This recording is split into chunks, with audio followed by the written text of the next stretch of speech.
اللہ کی اطاعت کا قبضہ ہو دلوں پر، یہ باطل، یہ کفر و شرک مٹ جائیں گے تعلیم قرآن و سنت لا کر۔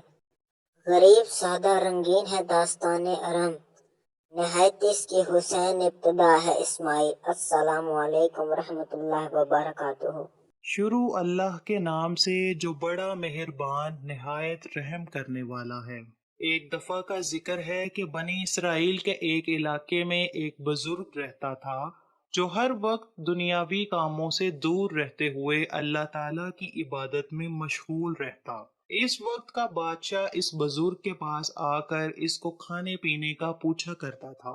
بزرگ بادشاہ کو جواب میں کہتا کہ مجھے خدا کھانے پینے کی بہتر اشیاء مہیا کرتا ہے۔ اللہ تعالیٰ نے اس بزرگ کی عبادت گاہ میں انگور کی ایک بیل لگائی ہوئی تھی۔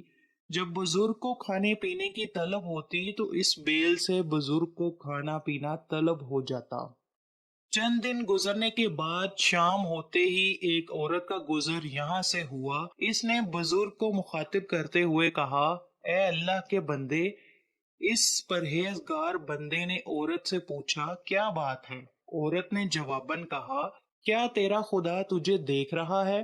بزرگ نے جواب دیتے ہوئے کہا کہ میرا خدا ہر چیز کو جانتا ہے، دلوں کے راز جاننے والا ہے، دنیا اور آخرت کی خبر رکھتا ہے، زندگی اور موت اسی کے ہاتھ میں ہے، جس کو چاہے زندگی عطا کر دے اور جس کو چاہے اس دنیا فانی سے اٹھا لے۔ عورت نے درخواست کی کہ میرا گھر بہت دور ہے، رات بھی چھا رہی ہے، میں پناہ کی طلبگار ہوں۔ بزرگ نے کہا، اوپر عبادت خانے میں آ جاؤ۔ جب عورت عبادت خانے میں داخل ہوئی تو اس نے اپنے کپڑے اتار لیے اور بزرگ کو بدکاری کی دعوت دینے لگی۔ بزرگ نے شرم کے مارے اپنا رخ عورت کی طرف سے موڑتے ہوئے کہا، تجھ پر اللہ کا قہر نازل ہو، یہ کیا کر رہی ہو؟ عورت نے کہا، اگر آج رات تو میرے ساتھ بدکاری کر لے گا تو تیرا کیا جائے گا؟ عورت نے جب یہ بات کی تو اس پرہیزگار شخص نے اپنے نفس سے سوال کرتے ہوئے پوچھا، تیرا کیا خیال ہے اس بارے میں؟ نفس بول اٹھا، خدا کی قسم میں تو یہ موقع ہاتھ سے نہیں جانے دوں گا۔ اس بندے نے اپنے نفس سے کہا، تیرا ستیہ ناس ہو۔ اس بندے نے اپنے نفس سے کہا، تیرا ستیہ ناس ہو، تو کیا کہہ رہا ہے؟ تجھے اس بات کا علم ہے کہ زانی کی بخشش نہیں ہوتی، وہ دنیا اور آخرت میں برباد ہو جاتا ہے۔ اللہ تعالیٰ بدکاری کرنے والوں کو جہنم کی آگ میں ڈال دیتا ہے، جو کہ کبھی ٹھنڈی نہ ہونے والی ہے۔ تو اپنے ارادے سے باز آ جا۔ نفس نے اسے مزید عورت کے پاس جانے کو تنگ کیا تو پرہیزگار نے کہا، میں تجھے دنیا کی آگ کا مزہ چکھاتا ہوں، اگر تو اس کو برداشت کر لے گا تو میں آج رات تیری ہر بات مارنے کو تیار ہوں گا۔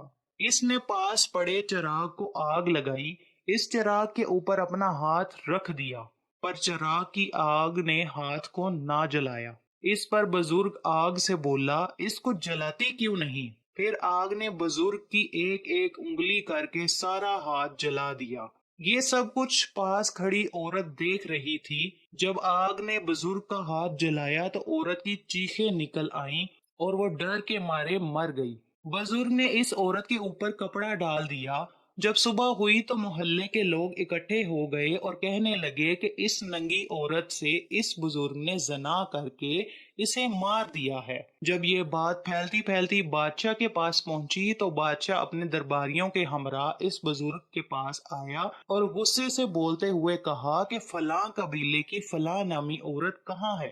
بزرگ نے جواب دیتے ہوئے کہا، وہ میرے پاس ہے۔ بادشاہ نے کہا کہ اس کو نیچے بھیجو۔ اس پر بزرگ نے جواب دیا کہ بادشاہ سلامت، وہ تو مر چکی ہے۔ بادشاہ بولا، جب وہ عورت تیرے ساتھ بدکاری کرنے میں رضامند نہ ہوئی تو نے اسے قتل کر دیا۔ لوگ عورت کو وہاں سے لے کر چلے گئے اور بزرگ کو بادشاہ نے گرفتار کروا کے قید خانے میں بند کر دیا۔ بادشاہ کے ہاں رواج تھا کہ جو کوئی بھی گناہ کرتا تو اس کے جسم کے آری کے ساتھ 2 ٹکڑے کر دیے جاتے تھے۔ یہ بندہ اپنے جلے ہوئے ہاتھ کو چھپائے ہوئے تھا، وہ یہ قصہ کسی کو نہیں بتانا چاہ رہا تھا۔ بادشاہ نے حکم دیا کہ اس کو آرے سے کاٹ دو۔ جب ظالموں نے اس بزرگ کے سر پر آرا رکھ کر چلایا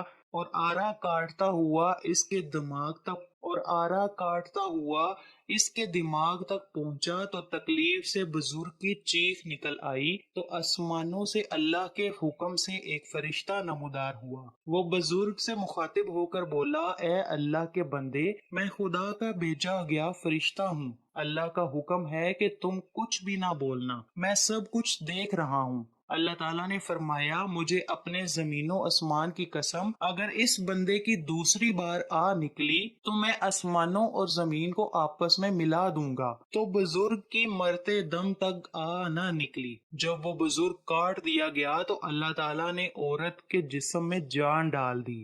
عورت بولی، میں خدا کی قسم کھا کر کہتی ہوں یہ بندہ بے گناہ ہے، اس نے میرے ساتھ زنا نہیں کیا۔ اس عورت کے بتانے کے مطابق وہاں اکٹھے ہوئے لوگوں نے اس بزرگ کا ہاتھ دیکھا تو وہ جلا ہوا تھا۔ انہوں نے کہا کہ اگر ہمیں اس بارے میں علم ہوتا تو ہم اس کو کبھی نہ کاٹتے۔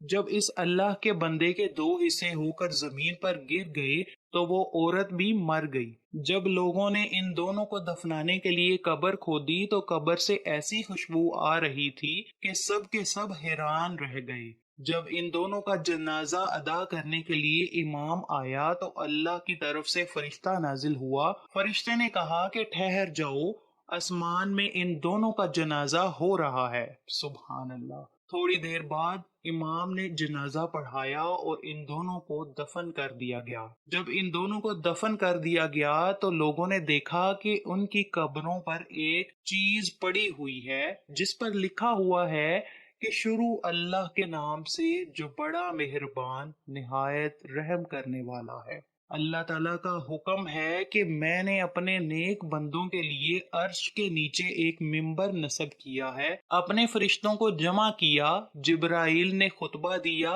کہ اللہ تعالیٰ نے اس بندے کے نکاح میں 50,000 حوریں بیچ دی ہیں۔ اللہ تعالیٰ فرماتا ہے کہ میں اپنے بندوں پر اسی طرح اپنا کرم فرما